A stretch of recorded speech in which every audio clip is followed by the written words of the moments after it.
আসসালামু আলাইকুম। সবসময় ইচ্ছে থাকে আসলে হাসি মুখে ভিডিও শুরু করার, কিন্তু গতকালকে বাংলাদেশ আসলে যা করলো ব্যাট হাতে, তারপর আসলে হাসি মুখে ভিডিও করা কিংবা ভিডিওতে মুখে হাসি ধরে রাখাও একটা বেশ কষ্টকর ব্যাপার। আমার কেন জানি মনে পড়ছে আমার স্কুল ডেজের কথা, যখন আসলে স্কুল লেভেলে আমি ক্রিকেট খেলতাম এবং আমাদের কোচরা একটা খুবই কমন কথা বলতো যে batting is an art. Batting এমন একটা শিল্প যেটা আসলে সবাই পারে না। হ্যাঁ, হিটিং করা পসিবল, হিটিং সবাই করতে পারে, সেন্টার উইকেটে গিয়ে শটস খেলতে পারে এবং কিছু ক্ষেত্রে সফলও হতে পারে, 50 করতে পারে, সেঞ্চুরি করতে পারে, রান পেতে পারে। তবে কেউ যদি অ্যাজ আ ব্যাটার সাকসেসফুল হতে হয়, তাকে আসলে মাইন্ডফুল হতে হবে, সেন্সিবল হতে হবে। তাকে ম্যাচ সিচুয়েশন বুঝে, উইকেট বুঝে, বোলার বুঝে, দলের প্রয়োজন বুঝে শটস খেলতে হবে। তাকে প্রয়োজনে স্ট্রাইক রোটেট করতে হবে। ওভারঅল মাইন্ডফুল ক্রিকেট খেলতে হবে। That's what batting is all about.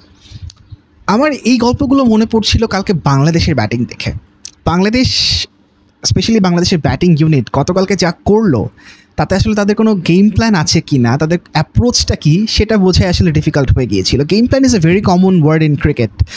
যেই দল মাঠে খেলতে নামছে, তারা বোলিং করুক, ব্যাটিং করুক, যাই করুক না কেন, তাদের একটা প্ল্যান থাকে যে ফার্স্ট 6 ওভার্স আমরা এটা করব, আমরা ওই বোলারের এগেনস্টে শটস খেলবো না, আমরা এই বোলারকে টার্গেট করব, এই বোলারের এই বলগুলোতে আমরা সাবধানী থাকবো। সো অনেক রকম প্ল্যান, হোমওয়ার্ক করে কিন্তু ব্যাটাররা নামেন এই মডার্ন ডে ক্রিকেটে। সেখানে বাংলাদেশ গতকালকে কী করলো, সেটা আসলে অবাক করার মতো ব্যাপার। এবং দ্বিতীয় কথা, আমি একটা এক্সাম্পল দিই এখানে। তৃতীয় উইকেট পড়ার পর নামলেন নুরুল হাসান সোহান। প্রথম বলটা তিনি চালিয়ে খেলতে গেলেন, লিডিংয়ে ছিল, সৌভাগ্যক্রমে তিনি বেঁচে গেলেন এবং বল 6 হয়ে গেল, একেবারে স্ট্রিকি 6। তিনি প্রথম বলটা মিডল করতে পারেননি। সেকেন্ড বলে অবশ্যই তিনি চেষ্টা করবেন মিডলিং করার, অ্যাটলিস্ট ডিফেন্ড করতে। না, একটা ফুলার লেংথ বল, দল যখন রিস্কে 3টা উইকেট পড়ে গিয়েছে, একটা পার্টনারশিপ দরকার, সেই সময় সোহান আরেকটা স্কুপের অ্যাটেম্প্ট নিলেন, মিস করলেন। ভাগ্য ভালো যে ব্যাটে বলে কানেকশন হয়নি বা কোনো এজ হয়নি, বেঁচে গিয়েছেন। তবে তিনি যে অ্যাপ্রোচটা নিলেন, what was the need of that? কোনো কি প্রয়োজন ছিল? কিংবা কেন একজন ব্যাটার এরকম একটা ভালনারেবল সিচুয়েশনে, দল যেখানে স্ট্রাগল করছে, কেন তিনি এরকম একটা শট খেলবেন? এবং সোহানের যে অ্যাক্টিভিটি, সেটাই কিন্তু ওভারঅল বাংলাদেশের পুরো ব্যাটিং ইউনিটেরই চিত্র। সবাই কিন্তু এভাবে শটস খেলতে গিয়ে আউট হয়েছেন, রেকলেস শট খেলেছেন, ইচ্ছামতো বল হাওয়ায় ভাসিয়ে খেলেছেন এবং খেলতে চেষ্টা করে আউট হয়েছেন। পারভেজ ইমন একই অবস্থা, তাওহিদ হৃদয় একই অবস্থা। সাইফের আউটটাকে আমি কিছুটা দুর্ভাগা বলবো, তবে তিনি আরেকটু আসলে ওয়াচফুল হতে পারতেন, যেহেতু এত গুরুত্বপূর্ণ একটা ম্যাচ, তার মতো ইনফর্ম একজন ব্যাটারের আরেকটু সেন্সিবল হওয়া উচিত ছিল। তবে সেটা বাদ দিলেও আমার কাছে সবচেয়ে অবাক লেগেছে যে ব্যাপারটা, শেখ মেহেদী হাসানকে কিন্তু কেউ অ্যাজ আ প্রপার ব্যাটার আসলে চিন্তা করে না, অ্যাটলিস্ট T20 ফরম্যাটের জন্য তো নাই। শেখ মেহেদীকে কালকে নামিয়ে দেওয়া হলো নাম্বার 4-এ।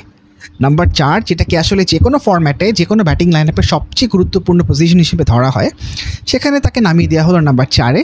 এবং শেখ মেহেদী নাম্বার 4-এ ফেস করছিলেন শাহিন আফ্রিদিকে, পাকিস্তানের সবচেয়ে লিথাল বোলারদের একজন। আমি জানি না এটা কার প্ল্যান, আমি জানি না এটার পেছনে লজিকটা কী, কিন্তু তখনও সোহান, জাকের এবং শামীম তারা ড্রেসিং রুমে, তারা কেউ নামলেন না।